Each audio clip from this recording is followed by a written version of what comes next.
राजधानी लखनऊ की ठाकुरगंज पुलिस और सर्विलांस सेल ने शातिर चोरों के गैंग का किया पर्दाफाश। ये गैंग लखनऊ और उसके आसपास के इलाकों में सक्रिय था, जिसमें पुलिस ने गैंग के 3 आरोपियों और चोरी का माल खरीदने वाले 3 सुनारों को दबोचकर सलाखों के पीछे भेज दिया है। राजधानी लखनऊ के शहीद स्मारक पर बढ़ती महंगाई, पेट्रोल डीजल के दाम और कृषि कानून के खिलाफ सोशलिस्ट पार्टी ऑफ इंडिया के बैनर तले विरोध प्रदर्शन किया गया, जिसमें प्रदर्शनकारियों ने महिला सुरक्षा, बेरोजगारी और कोरोना काल में बंद पड़े स्कूल जो फीस वसूल रहे हैं और अन्य मुद्दों को लेकर नाराजगी जताई। प्रधानमंत्री ने टोक्यो पैरालंपिक में स्वर्ण पदक जीतने पर सुमित अंतिल को बधाई दी, जिसके लिए प्रधानमंत्री ने कहा, पैरालंपिक में सुमित अंतिल के रिकॉर्ड तो प्रदर्शन पर देश को गर्व है। सुमित को स्वर्ण पदक जीतने के लिए बधाई और भविष्य के लिए शुभकामनाएं। उत्तराखंड के पिथौरागढ़ जिले के जुम्मा गांव में लगातार बारिश से भीषण नुकसान होता सामने आ रहा है, जिसमें पुलिस और एसडीआरएफ की टीमों ने अब तक 3 बच्चों सहित 4 शव बरामद किए। वहीं खोज बचाव और राहत कार्य अभी भी जारी है। हरियाणा के मुख्यमंत्री मनोहर लाल खट्टर सरकार के 500 दिन पूरे हो गए हैं, जिसे लेकर सरकार ने अपने कामकाज की कॉफी टेबल बुक लॉन्च की। वहीं इस दौरान किसानों पर हुए लाठीचार्ज को लेकर मुख्यमंत्री ने कहा, अगर कोई ये कह रहा है कि हम कामकाज में व्यवधान डालेंगे तो उसकी इजाजत कैसे दी जा सकती है। किसी के काम में बाधा डालने का किसी को कोई अधिकार नहीं है। मौसम विभाग के अनुसार आज उत्तर प्रदेश, मध्य प्रदेश, राजस्थान, ओडिशा, पश्चिम बंगाल, छत्तीसगढ़, मध्य प्रदेश और गुजरात समेत कई अन्य राज्यों में भारी बारिश की संभावना जताई गई है। वहीं कई जगहों पर अलर्ट भी जारी किया गया है।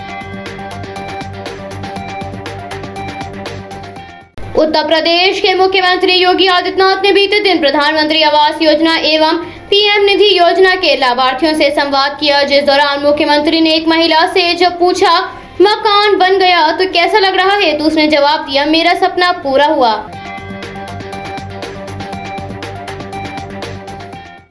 तालिबान के उच्च शिक्षा विभाग के कार्यवाहक मंत्री अब्दुल बकी हक्कानी ने पब्लिक और प्राइवेट यूनिवर्सिटी से कहा, लड़कियों को शिक्षा का अधिकार है, लेकिन लड़के और लड़कियां एक साथ नहीं पढ़ सकते, जिसके लिए नए नियम जारी किए गए हैं। उत्तर प्रदेश में किसान नेता राकेश टिकैत ने गाजियाबाद के लोनी में किसान महापंचायत में हिस्सा लिया। झारखंड के स्वास्थ्य मंत्री बन्ना गुप्ता ने कहा, राज्य संक्रमण की तीसरी लहर के लिए तैयार है। बहुत जगहों पर बच्चों के लिए वेंटिलेटर की व्यवस्था की गई है। दिल्ली आपदा प्रबंधन प्राधिकरण ने राजधानी के स्कूलों को खोलने के लिए दिशा निर्देश जारी किए हैं, जिसमें कहा गया कि इमरजेंसी की स्थिति से निपटने के लिए परिसर में एक क्वारंटीन रूम भी होना चाहिए। साथ ही एक बार में अधिकतम 50% छात्रों को बुलाने की अनुमति होगी। दिल्ली में पिछले 24 घंटों में कोविड-19 के 20 मामले सामने आए और एक मरीज की मौत हुई है। उत्तर प्रदेश में आगामी विधानसभा चुनावों के मद्देनजर रघुराज प्रताप सिंह उर्फ राजा भैया आज अयोध्या पहुंचकर राम जन्मभूमि के दर्शन करने के बाद जन संकल्प सेवा यात्रा की शुरुआत करेंगे। स्वास्थ्य सेवाएं उपलब्ध कराने वाली मोहल्ला क्लिनिक के मद्देनजर दिल्ली के स्वास्थ्य मंत्री सत्येंद्र जैन ने कहा, हमने शिपिंग कंटेनर में मोहल्ला क्लिनिक को बनाया है। देहरादून के विकास नगर के कोटड़ा बिरसनी गांव में एक मकान का हिस्सा अचानक गिर गया, जिसमें मलबे में 2 बच्चे फंस गए, जिसके बाद एसडीआरएफ की टीम की मदद से बच्चों को रेस्क्यू किया गया। भारतीय किसान यूनियन के राष्ट्रीय अध्यक्ष नरेश टिकैत ने उत्तर प्रदेश के शामली पहुंचकर 5 सितंबर को महापंचायत में भारी संख्या में किसानों के जुटने की अपील की। इसके साथ ही नरेश टिकैत ने गढ़वाला खाप के चौधरियों के साथ पंचायत भी की। केंद्र सरकार ने अब तक विभिन्न राज्यों और केंद्र शासित प्रदेशों को 63.09 करोड़ से अधिक कोविड-19 वैक्सीन की खुराकों की आपूर्ति की है। एंटीलिया और मनसुख हिरेन मामले में सचिन वाजे को कोर्ट से राहत मिल गई है, जिसमें कोर्ट ने सचिन वाजे को निजी अस्पताल में इलाज कराने की अनुमति देने के साथ ही NIA की हिरासत से भी छुटकारा दे दिया।